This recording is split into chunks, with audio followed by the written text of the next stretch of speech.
This is episode 5 of Creative Diaries, a very irregular series where I update you on the things I do as a creative. Saying a lot has happened since the last episode is an understatement. Not just for me generally, but for the world, which has had effects on my work. Obviously, this jumper is very relevant. It says, "Get out of my space," because social distancing. But it's been a while. I want people to come into my space. Please, I'm so lonely. Anyway, this is what I was up to in between the last video I recorded and put up and right now. Earlier in the year, I took the portraits for this year's BARBICAN Young Poets. BARBICAN Young Poets is a collective, a poetry collective that I've been part of. I joined in, I want to say, 2016 and 17 and 17 and 18. And each year you work towards an anthology of poetry, and you also have your portraits taken and put next to your poems. In the previous years, the year just gone, I was actually on the front cover for it. Let me see if I can find it. But you know what? Your girl can not only do both, be on the cover of things and write the words, your girl can also take the photos. So I asked, I'd love to be considered to be this year's photographer. And guess what? If you ask for things, sometimes people say yes, and they said yes. So it was really fun meeting this year's cohorts and working with them, kind of guiding them through the photography process. And we got some really good photos, which I'm very, very proud of. It was a task because there were maybe, I think, 18 or 20 members this year. And I took like photos of them in quite a few different locations to make sure they had like a range of options, because sometimes they have to put the words on top of the images, and then some of the images and the backgrounds influence how the thing turns out. I don't know. Basically, they wanted like a big variety of backgrounds, so that's what we did. Yeah, I took well over like maybe 70, 80 gigabytes of photos. It was a lot. My weird like special skill I've discovered that I have with photography is that I work really well with people who hate having their photos taken. So I'm very good at like directing and reassuring them and just helping them get comfortable in front of the camera. That's a skill set I'm really proud of, because it's really nice working with someone who really hates having their photos taken, but due to circumstances in their work, they have to have their photos taken, and just really helping them through the process. And after a while, they just get so much more confident and comfortable, and then they get really happy with the photos that turn out, and they're always like, "Oh, I normally hate how I look in photos, but you managed to make me look really good and I feel so much better." I'm like, yes, that is my achievement unlocked. It was supposed to be a showcase where the booklets would be handed out and everyone would see the photos and the poems and everything. Obviously, that has been postponed / cancelled, I don't know. So if the anthology is out digitally already, I will link it in the description, and depending on getting the poets' permissions, I'll be sharing the portraits on my Instagram. Very, very exciting thing that I've like hinted about in the past but hadn't been able to talk about until now, but now I can, is that I'm on BBC BITESIZE. Yeah, boys. So this was as a result of BBC Words First, which was a spoken word program and competition kind of thing that the BBC and Apples and Snakes and a whole bunch of different partners worked together to create and initiate. I came in the top final 6, and part of what we did was that each of us kind of essentially had like a short poetry film. So they commissioned us to write a poem and then be in a video that was shot and is now on the BBC website. We worked with a proper film production company as well. They're called Chief TV. They're normally based up in Manchester, but they shot with me in London, and it was an experience. It was really awesome. So the theme was the future, and that was our prompt, and then all 6 of us went away and took that prompt and wrote our own separate poems. My piece is called Car Tricks because I knew the poem was going to be put on BBC Bitesize.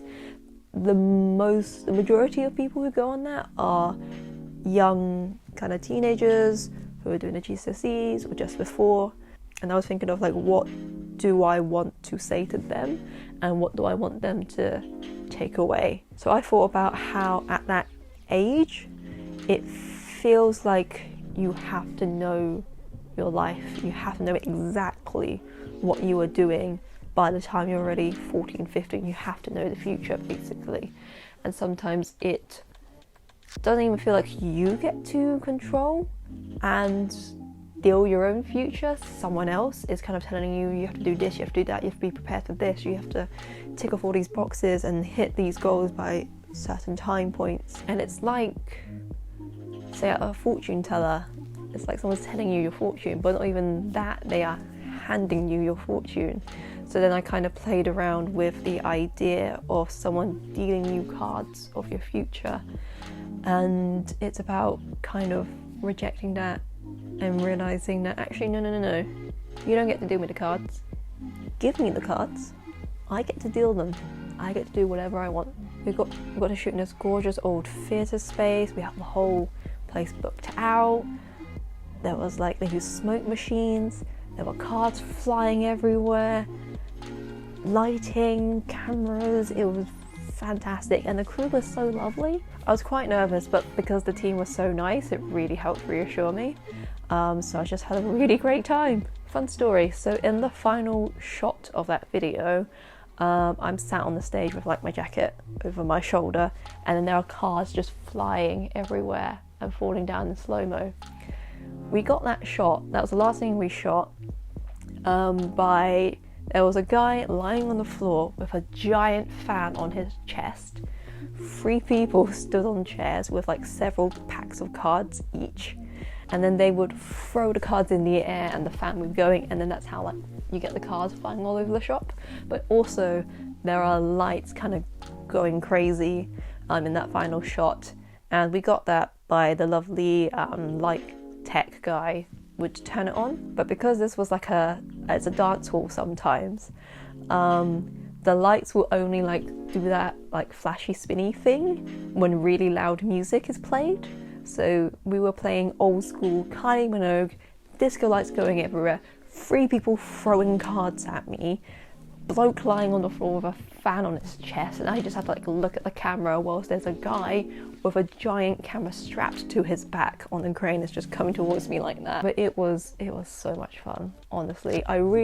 Please do watch the video, not just because I'm in it, but because like the whole team did such a fantastic job. And also please watch everyone else's, because the other 5 pupils, they're amazing, fantastic poets and just beautiful, beautiful human beings, and I love them. Their videos are stunning, so they will be linked in the description. I headlined BOXEDIN, which is one of my favourite poetry nights, and I'm not just saying it because I headlined it, but honestly, when I first moved up to London in about 2016 or so, BOXEDIN was one of the first poetry nights that I went to, and the crowd and the atmosphere there is so warm and so welcome. It's honestly one of the liveliest crowds. They're so supportive and they're so there for every open micer, every single headliner. And yeah, the headliners I've seen are phenomenal, absolute legends, and I got to be one of the headliners. It takes place in Box Park, Shoreditch, and I headlined alongside the wonderful Repeat Beat poet. Crowd came through again, as always. Such wonderful energy, amazing to see it. Also, all my friends came through, which was really great, because at the beginning of my poetry stuff, no one would come. No one would come to my shows, but I have made more and better friends now. They came, they made noise, they positively heckled me. So when I first walked on, my friend screamed, "Have my babies!" I was like, thank you. A thing I do is that I hand out these little things, which is a poem on one side, written in the style of like a letter from a friend. So there are blank spaces where the to is and where the from is, where like people can take and have blank. They can write it out to their friends, or they can ask me to like write their name and like sign it for them, and it has my social medias on the back. It's like a poetry business card essentially that comes with a poem.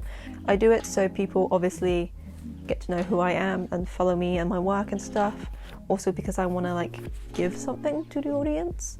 But the big reason is that after performances, my brain needs to talk to a lot of people. Some people, after big performances, they need to really shut down and disappear and close off, which is understandable because they've just given so much energy and they need to go and recharge again. For me, I do need that, but immediately after a show, I just need people around me. I need I need more attention, apparently. I think it's because like your brain has just had so many endorphins rushing through them and you're at such high energy, it's very easy to crash afterwards. A lot of people do crash post performances, and for me to handle that crash is to just be around lots of people and talk to them. So it's my nice way of like luring individuals in, like, haha, you have to talk to me now in order to get one of these. Plus I just really love talking to people after shows, getting to know who the audience is as people, and I've managed to make like friends out of it. So if you guys want one of these, you're gonna have to come to one of my shows. I do hand them out for free, just in case that wasn't clear, by the way. Like, it's not high quality, this is just printer paper. Low quality paper, high quality work though. About a month ago now, I got to go on Arvon. Arvon is a writing residential. They have multiple locations across the country.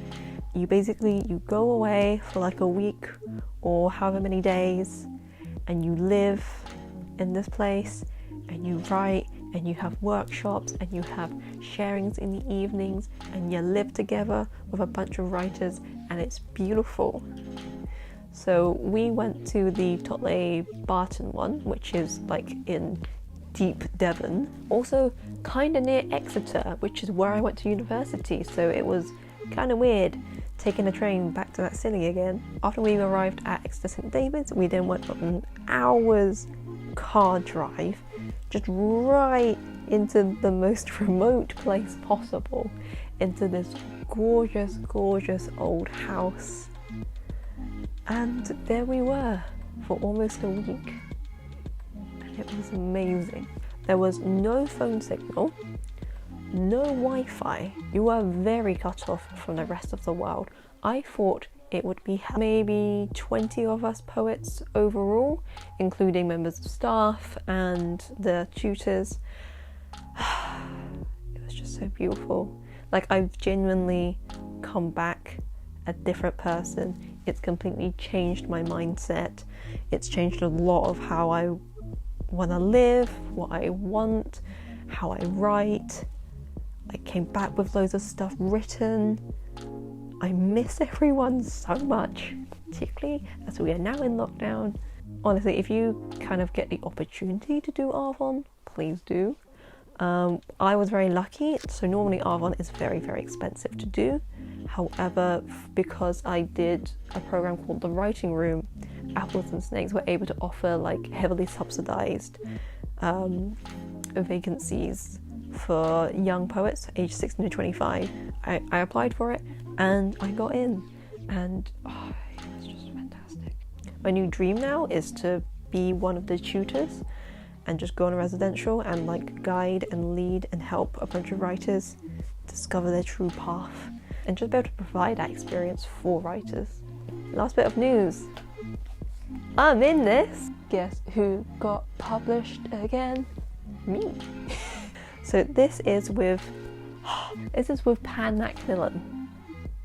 Pan Macmillan, the publisher, has published more. So Simran Sandhu, aka Sim, at Pan Macmillan, had this idea to kind of make this poetry collection that kind of is set out and laid out like it's a poetry night, and also we recorded an audiobook. I'm part of an audiobook now, guys, like it's a poetry night. And they got Nikita Gill, who is this legend. She got involved, so she selected these poems. She selected my poems. Okay. So I just like keep realizing how awesome it is to be part of this stuff. Wow. Anyway, so they contacted a whole bunch of like collectors across the country, poets they loved, etc., and asked them to send in submissions. I sent in some of mine, and then I got a call saying that they'd really love to have one of my pieces in there. I obviously said yes, and then earlier on about this year, I think, I don't know, 2020 feels 65 million years long already. But yeah, earlier this year I got called in to record my section for the audiobook, and it was in this studio space that used to be a prison, and then it was a school, and now it's a whole bunch of offices. And this really beautiful recording studio space where I did my poem. I recorded my poem alongside my like top tips on how to perform poetry and my intro to the poem.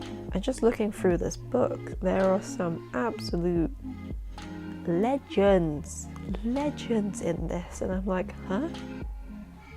Me? I'm next to these names? I mean, Bridget Minamore is here. Dean Atta, who I love, who is a beautiful human being and a beautiful soul. Nikita's work is in here. Raymond Antrobus. So if you want this book, I will link it in the description. You can pre-order it. And also, I believe by the time this video is posted, the audiobook will be out, so you can hear my husky tones coming at you through your headset. I don't think anyone needs that, but there we go. So that was nice to have done before all this. So I am based in London, in case you can't tell by my accent. Some people think I'm Australian for some reason. Spoiler alert, I'm not. I had quite a few shows and workshops that I was going to run lined up. They have all been postponed / cancelled, which is not ideal, to say the least. I was just really looking forward to doing them, let alone the financial implications that has happened as a result of not being able to do those shows anymore, and also not being able to then get myself out there and get booked for shows and workshops, because they ain't running no more. If you do want to book me for an online workshop though, I am very good at running them. I have references if you want to ask for them, so please email me. We are learning to innovate and pivot and adapt and work with the times, particularly as, let's be honest, things are not going to go back to normal when we are released back out into the wilderness. And it's going to be a very long time before like a sense of normality returns, essentially, particularly in the live show sector of the industry.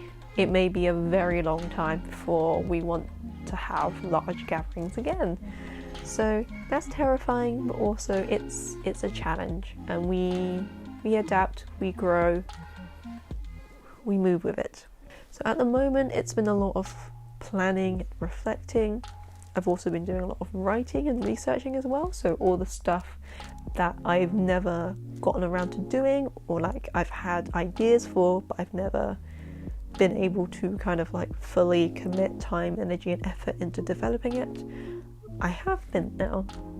All the things that I've had ideas for but never really had like the time, or never had the time to do it, I'm doing it now, so that's a plus. I've been part of a leadership program all through this year. It's still ongoing, thankfully, because I need it. I need my beautiful leadership program family to keep me sane. We're all helping to keep each other going during these times as well. For those of you who don't know, I run an Instagram live stream every Sunday from 7 to 9 p.m. I bring on 4 guests, they are all creatives, and we talk about what we do and how we do it. Also, there's a strict no virus talk policy, so for a blessed 2 hours we do not have to talk about or think about this awful thing that's happening in the world, and we just talk about creativity and art and our inspiration, and just chat and answer questions from the audience. And it's become like a really important anchor for me every week to kind of plan and coordinate this, and also to like do it. And it's gotten a really good reception so far, which I was not anticipating.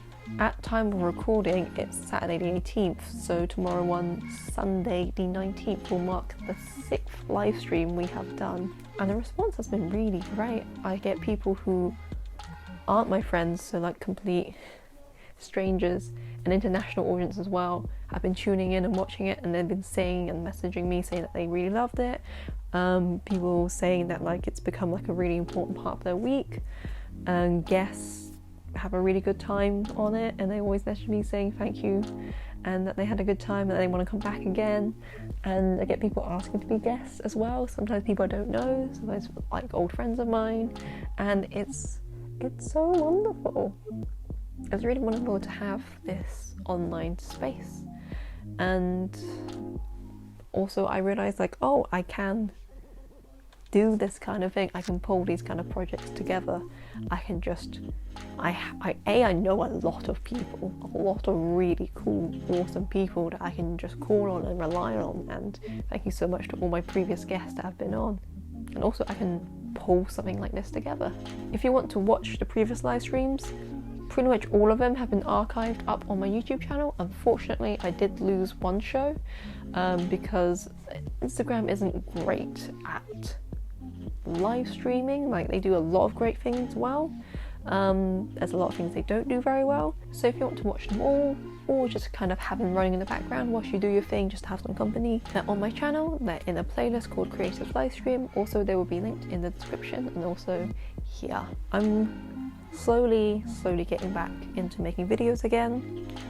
I left for a while for reasons that I will probably cover in the next video. If you like watching my videos, please do comment, because to be perfectly honest, the lack of comments doesn't exactly motivate me to make videos.